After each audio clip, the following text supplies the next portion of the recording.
అందరికీ నమస్కారం. దాసరి రాము తెలగ బలిజా కాపు joint action committee దక్షిణ భారతదేశ కన్వీనర్. మన రాబోయే ఎలక్షన్స్ సందర్భంగా వెస్ట్ గోదావరి జిల్లాకు వచ్చాం.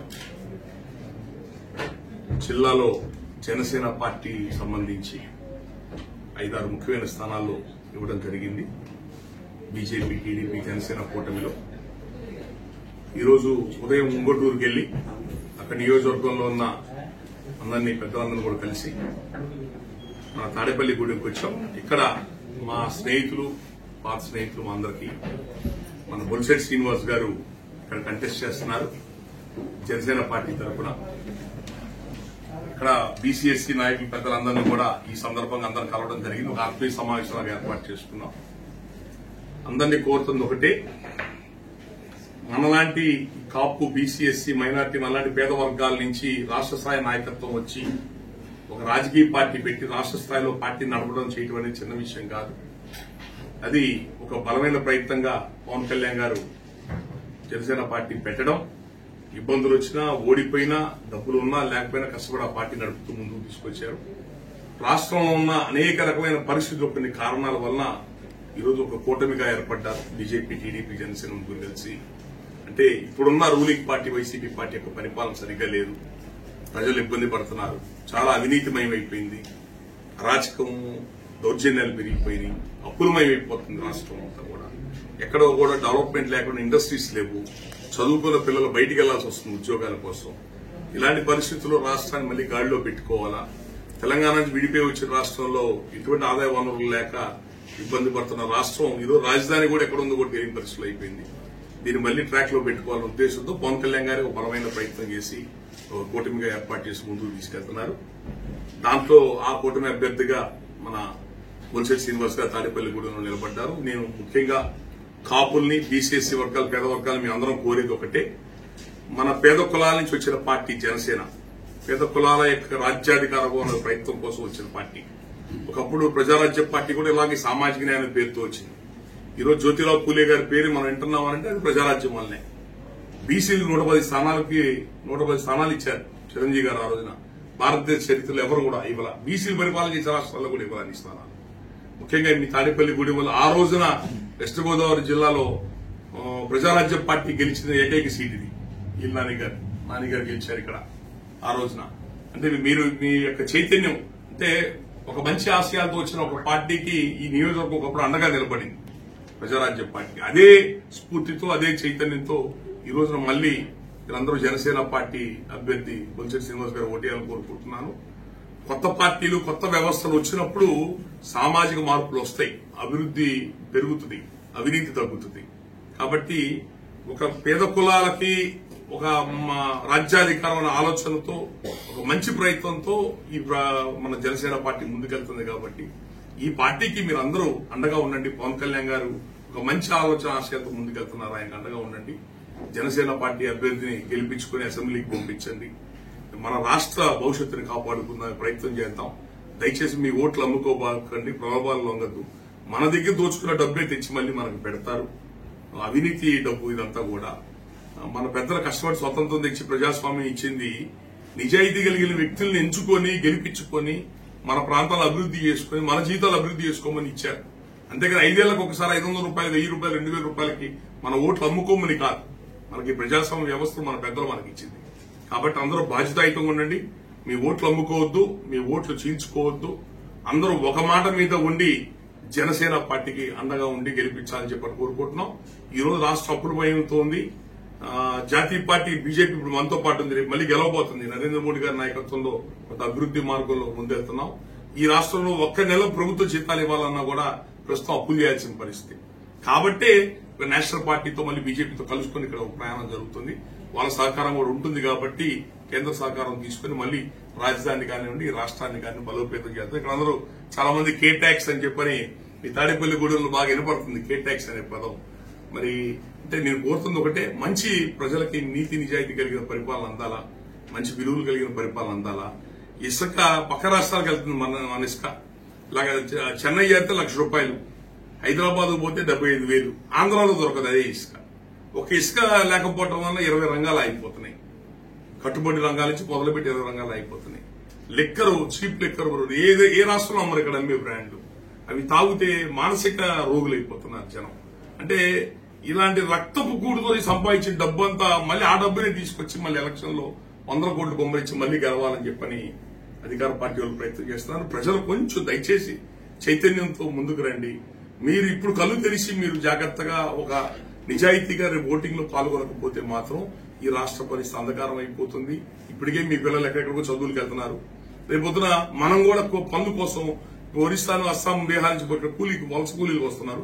మనం కూడా పక్క రాష్ట్రాలకి వలసలు వెళ్లాల్సి వస్తుంది. కాబట్టి కొంచెం బాధ్యతాయుతంగా ఉండండి. రేపు మీ ఓట్లు ఉన్నాయో లేదో చూసుకోవటం కానివ్వండి. ఎలక్షన్ రోజు బొద్దుమల్లి తీరిక సాయంత్రం వెళ్లకుండా ఉదయం పూటే వీళ్ళు అందరూ ఓటింగ్ లో పాల్గొనటం, ఎక్కడన్నా దౌర్జన్యం చేసినా ప్రతిఘటించడం ఇలాంటివి చేయండి. శుక్రవారం పూట ఎలక్షన్ వచ్చింది. శుక్రవారం ఎలాగో సెలవు ఇచ్చారు. శని ఆదివారాలు కూడా కలుపుకొని ఏదైనా తీర్థయాత్రలు పోతామా, ద్వారకా తిరుమలకి వెళ్దామా, తిరుపతికి వెళ్దామా అనే కార్యక్రమాలు పెట్టుకోవద్దు. ఓటు వేయటం మీ బాధ్యత. ప్రభుత్వాన్ని మనుషుల్ని విమర్శించడం కాదు, ముందు ఓటేసి మాట్లాడండి అందరూ కూడా. కాబట్టి ఆ రోజు మాత్రం ఉదయం పూట అందరూ ఓటింగ్ లో తప్పకుండా పాల్గొనండి. ముఖ్యంగా ఫస్ట్ ఎంపీ ఓటు ఉంటుంది, తర్వాత ఎమ్మెల్యే ఓటింగ్ ఉంటుంది. ఈ విషయాల్లో ఒక క్లారిటీ తీసుకుని జాగ్రత్తగా మీరందరూ కూడా ఒక మాట మీద ఉండి జనసేన పార్టీ అభ్యర్థిని గెలిపించి పవన్ కళ్యాణ్ గారికి అండగా ఉండాలని కోరుకుంటున్నాను. Thank you. జై జనసేన, జై బీజేపీ, జై టీడీపీ. నరసాపురం మన తాడేపల్లిగూడెం నరసాపురం ఎంపీ సెగ్మెంట్ కిందకు వస్తుంది. కాబట్టి దేశవ్యాప్తంగా బీజేపీ పార్టీ కొన్ని మంచి అభివృద్ది పదాలు, మంచి అభివృద్ది దాంతో ముందుకు తీసుకెళ్తున్నారు. దేశ రక్షణ రంగం కానివ్వండి, మిగతా విషయాలు ఎక్కడ కాంప్రమైజ్ అవ్వట్లేదు. సిస్టమేటిక్ గా ముందుకు వెళ్తున్నారు. ఈరోజు రాష్ట్రం ఒక్క నెల జీతాలు చేయడానికి కూడా డబ్బులు లేవు. ప్రభుత్వ జీతాలు ఇవ్వడానికి డబ్బులు లేవు మన దగ్గర. ఈ ప్రభుత్వం, మన రాష్ట్ర ప్రభుత్వం నడవాలన్నా, వ్యవస్థ నడవాలన్నా కేంద్ర సహాయ సహకారాలు కావాలా. కేంద్రంలో బీజేపీ మళ్లీ గెలుస్తుందని చెప్పని అన్ని చోట్ల అందరూ చెప్తున్నారు. కాబట్టి రేపు కూటమి అధికారంలోకి వచ్చిన తర్వాత కేంద్ర ప్రభుత్వం యొక్క సహకారంతో రాష్ట్రాన్ని మళ్లీ గాడిలో పెట్టుకునే అవకాశం ఉంటుంది. కాబట్టి అందరూ దయచేసి నరసాపురం బీజేపీ ఎంపీ గారికి, ఇటు తాడేపల్లిగూడెం అందరూ కూడా నరసాపురం మన ఎంపీ క్యాండిడేట్ శ్రీనివాస్ వర్మ గారికి, తాడేపల్లిగూడెం జనసేన పార్టీ అభ్యర్థి మన బొలిశెట్టి శ్రీనివాస్ గారికి మీ అమూల్యమైన ఓటేయాలని చెప్పని కాపులు, బీసీసీ వర్గాలందరినీ మరీ కోరుతున్నారు. బొలిశెట్టి శ్రీనివాస్ గారు పోటీ చేస్తుంటే అదే పేరు బొలిశెట్టి శ్రీనివాస్ అని చెప్పనే పేరు ఎక్కడో గుంటూరు నుంచి ఒక వ్యక్తిని తీసుకొచ్చి ఇక్కడ పోటీ చేయిస్తున్నారు. ఎక్కడో గుంటూరు వ్యక్తి ఇక్కడికి వచ్చేందుకు మామూలుగా అతనికి ఏమొస్తారు ఇక్కడికి వచ్చి పోటీ చేయడానికి? వాళ్ళకి ఎవరు షూరిటీలు ఇస్తారు, ప్రపోజల్స్ ఎవరు పెడతారు? ఇట్లాంటి అందుకే ఇది రాజశేఖర రెడ్డి టైం దగ్గర నుంచి అలవాటు అయిపోయింది ఈ రాజకీయం. అప్పుడు ప్రజారాజ్యం టైంలో కూడా వంగవీటి రాధా గారు విజయవాడ సెంటర్ లో నిలబడితే అదే పేరు రాధాతో ఇంకెవరో నుంచోబెట్టారు. అతనిది పడవో బుల్డోజర్ గుర్తు. అతనికి 2000 ఓట్లు పడ్డాయి. 800 ఓట్లతో రాధా ఓడిపోయాడు. అంటే కడప జిల్లాలో ఈ దౌర్జన్యాలు, జిమ్మిక్కులు, రకరకాల వ్యూహాలు, చెడు వ్యూహాలు గెలవడానికి ఎన్నైతే వాడుతున్నారు రాష్ట్ర వ్యాప్తంగా ఇంప్లిమెంట్ చేస్తున్నారు. మొన్న లోకల్ బాడీ ఎలక్షన్స్ అలాగే ఇబ్బంది పెట్టారు. నామినేషన్లు లేకుండా ఎవరిని కూడా. ఇప్పుడు పిఠాపురంలో పవన్ కళ్యాణ్ గారి మీద కూడా పవన్ కళ్యాణ్ గారి పేరు వచ్చేటట్టుగా కొంతమందిని నామినేషన్లు వేయించి కొంత ఓట్లు చీల్పించడానికి ప్రయత్నం జరుగుతున్నాయి. అంటే కేవలం ఓడిపోతాం అనే భయంతో ఇలాంటి పనులు చేస్తున్నారు. ప్రజలు దయచేసి ఇలాంటివన్నీ గమనించండి. ఒకసారి అవకాశం ఇస్తేనే మళ్లీ గెలుపు కోసం ఎంత దుర్మార్గానికి ఎంత దిగజారుతున్నారు ప్రజలు. మీరు ఇలాంటి విషయాలను జాగ్రత్తగా గ్రహించి అందరూ కూడా చైతన్యవంతంగా ఉండి జనసేన పార్టీ కూటమికి ఓట్లు వేయాలని కోరుకుంటున్నాను. Thank you. నాయకుడు అనేవాడు మనకి దశాబ్దానికో శతాబ్దానికో వస్తాడు. ఒక నాయకుడు ప్రతిరోజు నాయకుడు పుట్టరు. మనం ఏ కృష్ణదేవరాయ గురించో, శివాజీ గారి గురించో, ఈ గాంధీ గారి గురించో, సుభాష్ చంద్రబోస్ గారి గురించి చెప్పుకుంటుంటాం అందరం కూడా. నాయకుల గురించి వాళ్ళు ఎప్పుడో ఒక నాయకుడు వస్తాడు. వచ్చినప్పుడు ఆ నాయకుడిని కాపాడుకోవటం ఆ వర్గాల యొక్క బాధ్యత. ఇప్పుడు రంగా గారు 60-70 ఏళ్ల నుంచి రాష్ట్రం 2-3 కులాల చేతిలో ఉంది. ఇంకా 300 కులాలు అధికారం దూరంగా ఉన్నారు. ఆ రోజు రంగా గారి ద్వారా ఒక ప్రయత్నం జరిగింది. పేద కులాల్లోంచి ఒక ఎమర్జీ అయ్యారు లీడర్ గా. ఇతని వలన మా ఉనికి దెబ్బతింటదని చెప్పి అందరూ కలిసి కూడబలుకొని ఆయన లేకుండా చేశారు. చిరంజీవి గారు సామాజిక న్యాయం పేరుతో ప్రజారాజ్యంతో బలమైన ప్రయత్నం చేస్తే నెత్తులు అమ్ముకున్నాడు, టికెట్లు అమ్ముకున్నాడు అని 110 స్థానాలు బీసీలకు ఇచ్చారు.